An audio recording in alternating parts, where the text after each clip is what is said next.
You're reading wrong. Listen to audiobooks instead of leafing through a real, physical tome? Wrong. Read 5 books at once at the mercy of your ADHD brain? Wrong. Can't maintain your focus because the world's on fire? That sounds like a you problem. If you're not reading like everyone else, then what are you even doing? There's one way to read, one way to be a reader, and if you're not doing it right, you're doing it wrong. Or at least that's what Big Book wants you to think. Ever been there? Ever felt like the way you read is different, or weird, or just not right? Ever felt like you're cheating if you listen to an audiobook, or ashamed because you really don't understand that book that everyone else seems to understand, or guilty because you don't really like that writer that everyone else seems to adore? Then this is the video for you. If you've ever felt like less of a reader because of what, or how, or why you read, allow me to do my best to expunge you of that inadequacy. Because what makes a reader, and what reading actually even is a lot more complicated than you might suppose. Reading is a difficult, nay impossible, act to define in any certain terms, and really understanding this, understanding that there is no right way to be a reader, is a truly liberating realisation. One that encourages you to challenge and explore your preconceptions about yourself, how you learn, how you communicate, and how you relate to others. This is a video about how and why we read, about the power of reading and the power of perspective. And please believe me when I say, it goes a lot deeper than you might think. Reading is communal, political, radical, and it goes far, far beyond the edges of your bookshelf. Now, usually I finish a video intro by asking a question that I'll then attempt to go on to answer, but this time I want you to answer one deceptively simple question. Why do you, or perhaps why don't you, read? No rush, have a think, and if you fancy it, let me know in the comments below. And while you do that, welcome! I'm Dr. Rosie Whitcomb, this is Mousy the Most Perfect, and in our videos we dive deeply into books, writers, and literary concepts, so please subscribe if that's your jam. We're honoured to do this with the help of our patrons over on Patreon and channel members here on YouTube. Thank you so much for supporting us, and if you'd like to sign up, there's a link down below. And if you want to read more from any of the authors I cover on this channel, take out their books from your local library. Don't have a local library? Well then, why not make your own? Build a little library for yourself, your friends and neighbours, with help from today's sponsor, Craftsy. Craftsy is a fantastic online community that provides you with all the resources you need to get creative. And building your own little library with George von Driska is just one of the many classes they offer. There's something for everyone. I'm excited to try everything, honestly, from learning how to knit my own hat with Jen Lucas in Hat Knitting 101, to acquiring the skills necessary for making my own over-the-top cupcakes with Jennifer Shea. I really appreciate that their classes cater to multiple skill levels, something that came in very handy for me, a sewing novice, when I needed to learn to sew. I recently managed to get bleach on my favourite trousers, and usually when this kind of thing happens, I just put the affected item in a drawer out of sight and forget about it, but instead of taking that very mature and sensible approach, I took Natalie Channon's class, The New Embroidery, Simple Geometry, Beautiful Stitches. This one was super useful because it broke down the basics of different stitches, and I was able to follow along and practice what I was doing until I felt confident enough to sew a little lining over the stains, thus hiding my shame. Craftsy is always adding new videos and classes, so there's always something to learn from their range of talented and friendly experts. Plus, you get to connect with a community of fellow DIYers and share tips. The first 1,000 of you to click the link in the video description will get a full year of premium membership to Craftsy for only $1.49, valid for new members only. Thank you to Craftsy for sponsoring this video, and now, back to the matter at hand. If we want to understand how and why we read, if we want to rid ourselves of the shackles of shame that make us feel like we're reading wrong, we should probably start by paring things back to the bare bones and establishing who or what a reader actually is. Why do we do this flippy, pagey, learny thing? I know, sounds simple enough, but please, indulge me a while down memory lane and let me show you how defining the act of reading, defining what it means to be a reader, is no mean feat. You might say a reader is someone who picks up a book and reads it, there's nothing else to it. But I'd argue that that approach is reductive and even has the potential to be dangerous. But why? A few years ago, I submitted a piece of fiction to an online literary magazine. I was hoping to have it accepted for publication, but I was also looking for feedback, so I paid a little extra for their editorial feedback service. This was useful. They gave me some hints and tips that I very much applied to my writing. However, amongst the wisdom, there was one piece of feedback that stuck out and stuck with me, and not in a good way. Now, if you're a returning viewer to this channel, you may be aware that I love to read rich, sensory, heady, descriptive, scene-setting stuff. Always have, probably always will. Stuff like this from Angela Carter's The Earl King.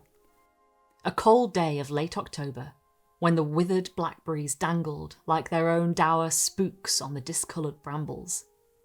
There were crisp husks of beech mast, and cast acorn cups underfoot in the russet slime of dead bracken where the rains of the equinox had so soaked the earth that the cold oozed up through the soles of the shoes. That's the kind of delicious, lyrical writing that immerses me as a reader. I personally care more about original, beautiful, vivid descriptors than I do pacing, plot, or character building. Now, those things are all obviously super important too, and my favourite writing will be solid on all fronts. It'll have a gripping, well-told story and the glorious, dreamy, scene-setting stuff. But when it comes down to it, the thing that I value most, that takes my breath away and elevates a book from really good to utterly unforgettable, is the descriptive stuff. That's what I love to read, and that's what I love to write. So, when the editor, who I had paid to give feedback on my story, said, "Cut this scene setting. The reader's eye always glazes over description in search of plot and action," I felt the affront. The reader? The reader? Who is this universal reader who always skims over the scene setting? Is there only one kind of reader who likes to read one kind of thing? This one piece of feedback really got me thinking. If there's one way to be a reader, why do I prioritise reading and writing differently? Now, I know that the editor probably just used the term "the reader" in a throwaway sense. I've got to admit, I'm pretty sure I've used similar language when marking students' essays and here on this channel making videos. I also know that a lot of people don't like verbose, descriptive language and read because they want to be taken on a gripping journey, one that prioritises plot and character and pace, and they will skim over the description, and fair enough. Essentially, this editor telling me to cut some descriptive writing from my story just isn't that deep. Nevertheless, their comment really made me ruminate on the reader. It made me think about how we read, about how the way I read will likely differ from the way that you read, and the potential problems that arise if we go about the world blindly assuming that the reader likes X or the reader always prefers Y. This way of thinking implies that all people read for the same reasons and in the same ways, and spoiler alert, they do not. If you want proof of this, just take a look at this blinder of a book, Reader's Block, A History of Reading Differences by Matthew Rubery. In it, Rubery argues that there is no single activity known as reading. Essentially, he proves that to define what reading is, in uncertain terms, to push the agenda of a so-called idealised reader, is extremely reductive, and ignores the fact that different readers come from different social backgrounds, their reading practices shaped by sociological factors such as age, class, education, ethnicity, gender, nationality, race, religion, and sexual orientation. And let's not forget, your mood on any given day plays a big role in your reading practice, and on the way you interpret a book as well. Read a particular novel when you've just been broken up with, or when you're on holiday, or when you've just had a baby, or listen to it when you're on a run, and your approach to it and experience of it will be intrinsically informed by those circumstances. The more I think about this, the more I realise that what makes a reader is a difficult, if not an impossible, question to answer. Now, full disclosure, my piece of writing wasn't accepted for publication, but I promise my chagrin isn't coming from a place of bitterness and rejection. I learned a lot from the feedback provided. I was glad to have the editor's opinion, and a lot of what they said has helped me change my writing for the better. But still, claiming the existence of a universal reader is a problem, and here's why. First off, assuming the existence of a universal reader, one who, for example, prioritises plot over description, may well just be an Anglo-centric way of looking at things. Now, I'm not going to dwell on this point too much because I am in no way an expert on non-English writing. I don't speak any other languages, and while I read a fair amount of translated literature, I'm aware that a lot is lost in translation, that even if a translator is top tier, certain elements of the text just can't be conveyed.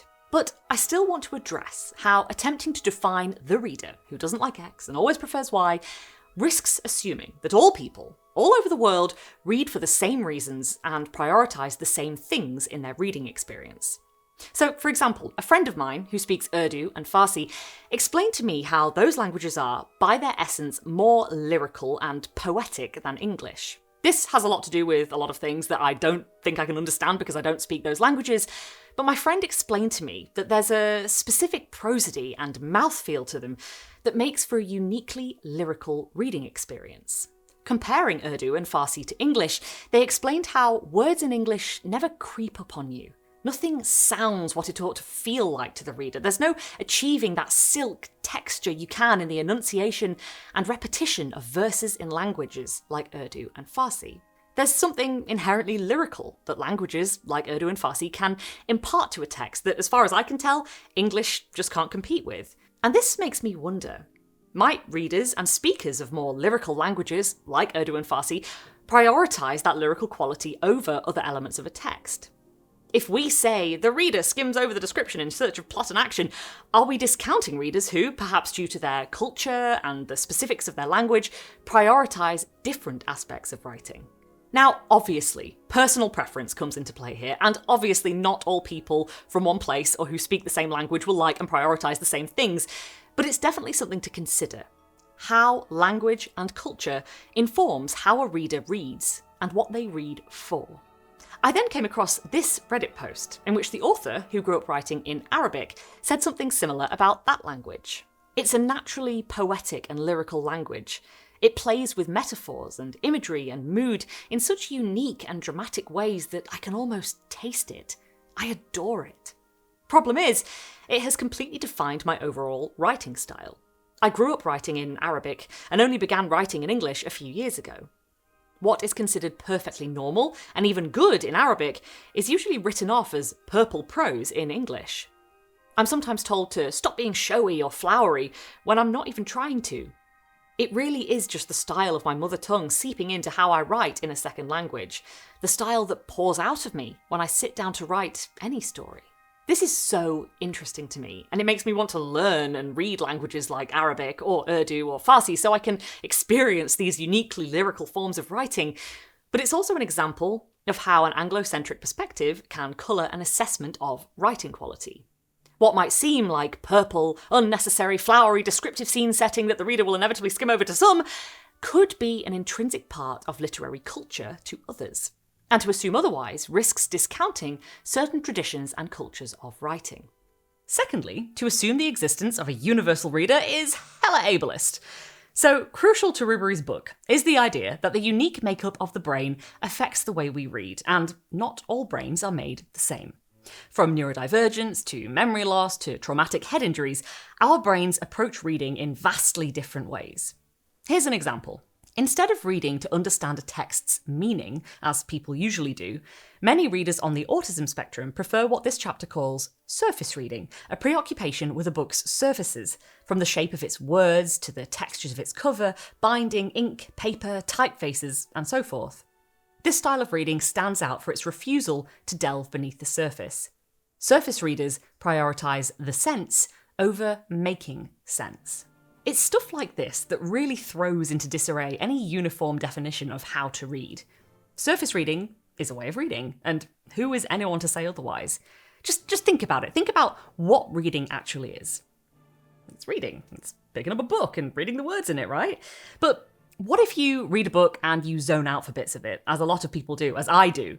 What if you concentrate on every sentence of a book but come away not really understanding the plot? Or what if you read something years ago and can no longer remember the plot or what the book is really about just because time has passed? If someone asked, "Oh, have you read such and such a book?" would you say no, just because it was a long time ago and you can't remember a lot of it? I doubt it. All of a sudden, what counts as reading isn't quite so straightforward. Rubery sums this up in a chapter that focuses on the reading experiences of people with certain forms of synesthesia, whose ability to experience particular letters and words as colours, textures and tastes can have a big impact on the way they interpret a text. The synesthetes among us direct attention to the disconcerting fact that people apprehend the world in startlingly different and even incompatible ways. When it comes to perception, all readers are not created equal. Most fascinating to me was the chapter devoted to the reading testimonials of people living with dementia, Alzheimer's, and various memory impairments. Contrary to what we might assume, people living with these different forms of memory loss continue to derive pleasure from books long after they have ceased being able to read them in the familiar sense of the term. Essentially, instead of it being a foregone conclusion that if you lose your ability to remember, you can't possibly read and/or enjoy reading, Rubery explains how this isn't the case, and that, fascinatingly, testimonies about living with dementia single out aspects of the reading process that have been undervalued by a literary discourse invested in plot and the retrospective comprehension of narrative. In her memoir, in which she writes about living with early onset dementia, Wendy Mitchell describes how she had to adapt her reading in order to keep being able to do it. She went from reading novels to short stories and poems because, generally speaking, they are shorter, and therefore she didn't have to worry about holding on to details of characters' backstories. What I find especially interesting about Mitchell's account is how she describes this transition. Reading is a pleasure again, now that I've thought of a way to adapt. When I find an alternative action or way of thinking, of working around this disease that has taken over my brain, it feels less like the world is closing in around me and more instead that new opportunities are opening up. There are ways of living with dementia that, far from a full stop, the beginning of the end, it can just be a comma. I can swap novels for short stories, delighting in the words on the page instead of the plot itself. I found myself rediscovering the delights of poems, of books that I used to read the girls when they were tiny. There are the losses, but there are also the gains. And for another fleeting moment, I realised that a progressive illness can focus the mind in a very special way. So there are 3 things here that I think are really important. Firstly, Mitchell has become a reader who can't focus on plot. She can't privilege it in the way that she used to.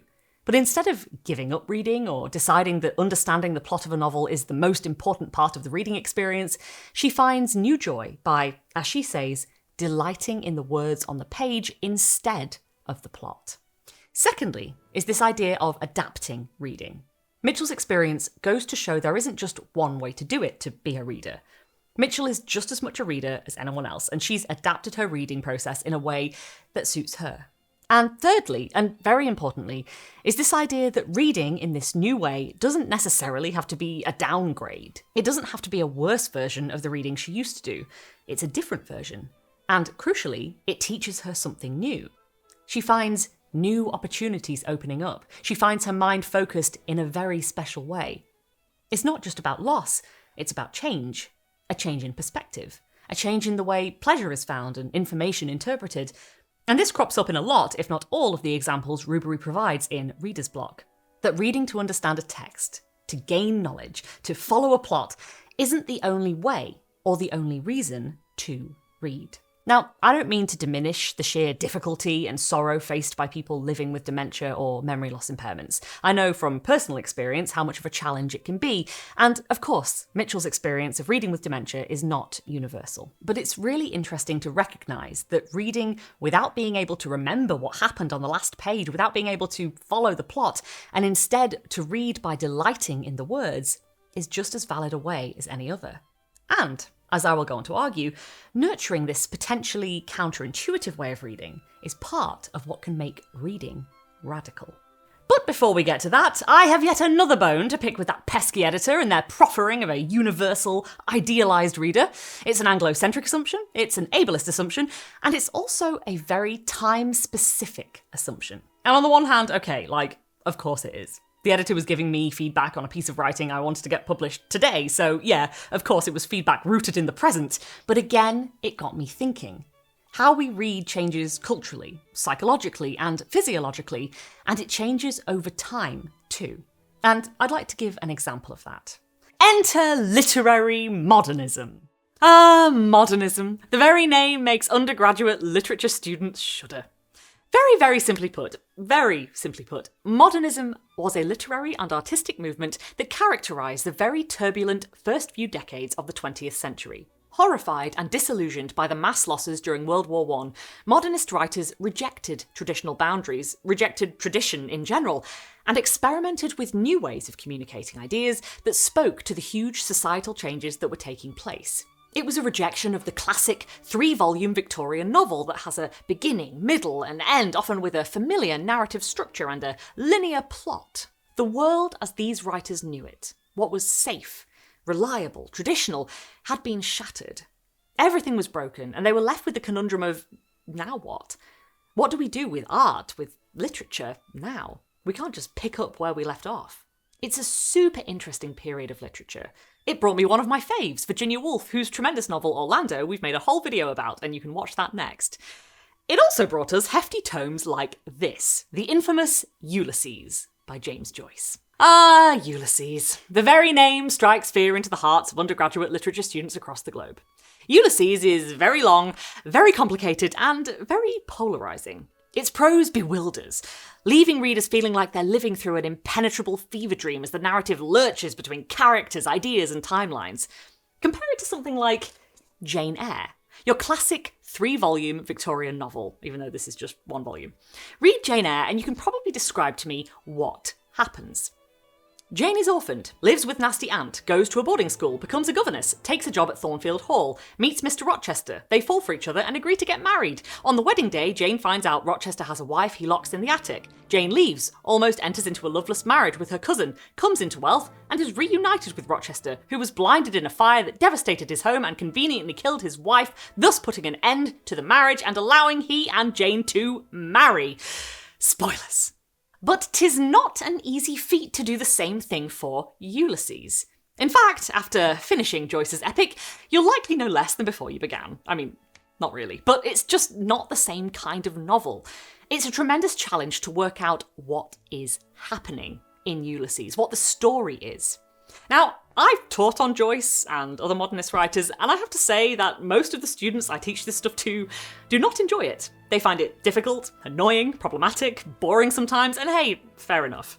When I was a student, we did a module that featured lots of really convoluted literary theory that was similarly dense and almost impossible to follow, and I hated it. And I'll admit, I still don't like that kind of thing. I also don't enjoy reading Ulysses. I'm not really a fan, but I am super interested in what writers like Joyce were doing in texts like this. They were forcing their readers to read outside the box. Texts like Ulysses require us, as readers, to change the way we read. They challenge us to surrender our expectations of what a story should do, how we should feel about it, and how much of it we should be able to understand in a conventional way. When I was suffering through that critical literary theory module, it occurred to me that if I was going to get a decent mark, I needed to adapt. Instead of approaching these texts as a reader who expects to understand them, to follow exactly what's happening in them, I had to surrender my thirst for conventional narrative and just let them be what they were. Texts that aren't written to be understood in the conventional way that I was used to. Now, this might sound really insane, especially if you're sitting there thinking, my reason for reading is to learn. Why would I read something that almost by design can't be understood? What's the point if I come out of it confused and uninformed? And I'd like to answer that by drawing your attention to Romantic poet John Keats, who coined the term negative capability, which he described as a state of being in which a person exists in uncertainties, mysteries, doubts, without any irritable reaching after fact and reason. What Keats describes here is being comfortable not knowing, and it's quite the challenge, if you ask me. I mean, who here relishes being in a state of uncertainty? We're creatures designed to fear the unknown, hiss at it, and crawl back into our caves of certainty where we can rest in the surety of our own bias. The unknown is a scary, scary thing, but here's the rub. There are certain things you can only experience by surrendering to the fact that you can't know everything. Rather than relentlessly scrambling after understanding, accepting you can't understand something can be illuminating. By surrendering to the fact that you cannot know everything, you gain wisdom otherwise unavailable to you. And that's pretty much what happened when I surrendered to the postmodern critical hellscape. I stopped reading the text, trying to understand what was happening, and so could see between the lines, navigating it more through how I felt than what I knew. And I ended up getting a good mark, so even though it required a letting go that was scary and weird, it paid off. And that's the approach that I personally take to texts like Ulysses. I'm not going to approach it with the same readerly expectations as I would Jane Eyre. Joyce pretty much forbids it. I'm going to read, let my mind wander, fixate less on what's happening and more on how does this writing make me feel. So, I've talked about why it's potentially narrow, potentially reductive, Anglocentric and ableist to assume there is one kind of reader and one way of reading, and I've hopefully made a case for why prioritising plot and action isn't universal and isn't always possible. But come on. This idea I've just introduced about focusing more on how a piece of writing makes me feel than on what's happening, blech, right? What do I even mean by that? Surely I'm just going off the rails here. Well, too bad me, because I want to spend the rest of this video talking about my feelings. And not just my feelings, but your feelings, and everyone's feelings, and the value of feeling your way through a book. A big part of my job, both here on this channel and in academia, is to work out what I think a text is on about and articulate it in a way that can hopefully be understood by others. I closely read, make notes, formulate my argument, stand and deliver. But sometimes there are texts I read that hit me in ways I can't articulate and can't understand, logically speaking at least. And more than this, there are texts I read that I don't want to understand. When I read them, I gladly surrender my instinct to analyse and pin down what's going on, and instead I just ride the wave. I'm not saying either way of reading is better, by the way, or you're missing out if you do one and not the other. I'm not judging how or why you read. And hey, maybe you're sat there pitying me because you understand Ulysses inside and out. You get it on a logical level, and if so, I truly tip my hat to you. But for me, there's something magical in reading something that I can't pin down, that speaks to how I feel rather than to what I know. T.S. Eliot once said that genuine poetry can communicate before it is understood, and I think this is a beautiful idea. It feels liberating. It feels radical. Allowing yourself to ride the wave rather than striving after fact and reason, surrendering, perhaps, the way you've been taught to perceive or interpret something. It's going against the grain to potentially uncover new meaning, new wisdom, rooted not in the logical, but in the emotional. It's energising and provocative, and it's precisely how I feel when I read my favourite poem, Firewater by Suna Afshan. Now I hold the hands concave, like horned and rosy conch over the ear, blow choral air, keep the cochlea air-tight, allow sound to asphyxiate the silence. I tack thumbs to the back of lobes, swayed headlands needled twice. For around my bed spectres gather to observe the bloodiest incision, the flue already smoking white. And somewhere else, my ghost reeks of pond water and wild garlic, eyes like mouldering dahlias. Watch a pinecone drop between her ankles. I don't know what this poem is about. If I wanted to, I think I could probably take a guess, interpret it somehow, but I don't want to. I love this poem for how it makes me feel. No poem has affected me as much as Firewater. The imagery is so precise, every word chosen with such mastery. There's so much behind all of it, I can feel the texture of it.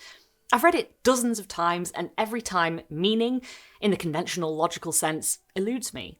And I'm glad. It hits me right in the back of the imagination, forcing me to disengage my analytical brain, and I experience something profound and inspiring, actually, that I wouldn't if instead I tried to scrutinise it and dissect it. This poem communicates to me without my understanding it, and that feels so liberating, so exciting and refreshing, so radical. Afshan's poem changes the way I read. The way I see things is altered by it. And this relates to what Wendy Mitchell says in her book about living with dementia. Surrendering, changing the way you read either by necessity or design, can enact a fascinating perspective shift. Now, of course, reading in this emotional, experimental way is not always appropriate. If you're reading a safety warning or instructions on how to build a bed, focus up. Don't just skim huge sections and get carried away in your own dream world. But sometimes you'll come across a text that requires something different of you, that demands that you surrender. And rather than fighting it or fearing it, you might find that you actually relish the opportunity. They say reading is a radical act. To read is to pause, to take care of yourself, to reject the capitalist doctrine that says you should spend all your time working or buying things, to increase your understanding of the world and empathise more fully with those who inhabit it. Reading is all these things. But reading is also a privilege. Not everyone can read. Not everyone has the freedom to read. Some people don't have the time or money. Some people are illiterate. Some people are post-literate, a term used to identify someone who has lost all or part of their ability to read through injury or memory loss. Some people are banned from accessing reading material, and some people are suffering through horrific, life-threatening situations, and kicking back with a novel is pretty low down on the priority list. So if you are able to read, I encourage it. If you're able to help others read and learn in whatever way you can, please do, whether that's donating to a charity, I'll link some below, or teaching people to read yourself. Because reading, to be informed, to be educated, to experience the perspective of others, is power. Knowledge is power. Embracing the unknown is power. There is power in experiencing new perspectives, in feeling your way through difficulty and seeing beyond the false assumption that there is one right way to do things and one right way to be. Reading widely means examining and challenging the way you interpret information. It means increasing your awareness, opening yourself up to new forms of communication. And please know that when I say reading, I don't just mean reading books.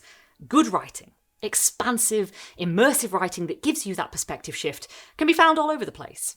Some of the best writing I've ever encountered anywhere is basically the entire script of the video game Disco Elysium. I tell you, the amount of screenshots I've taken of this game to copy into my journal. My point is, you don't have to bury yourself in a book to read, learn from, and enjoy writing. You don't have to read like everyone else. Or anyone else. Don't be ashamed of the way you read, how little, how often, how unfocused, how weird. Essentially, if you ever feel like you're reading wrong, try to take heart in the fact that, really, there is no reading right. We're all reading wrong, and how and why people read will always likely be in flux. As far as I'm concerned, as long as you try your best to support your local bookshops and libraries and don't give money to authors who will use it to fund hate, you're doing just fine. Yep, a pretty extra way to interpret a throwaway comment from an overworked editor who was just trying to be helpful, but hey, that's what we do here apparently, and I hope you enjoyed it nonetheless. Please do let me know why, how, and what you read in the comments below. Want to learn more about a modernist novel that redefined queer identity in the early 20th century? Watch our video on Virginia Woolf's time-travelling, gender-swapping masterpiece, the aforementioned Orlando, by clicking here next.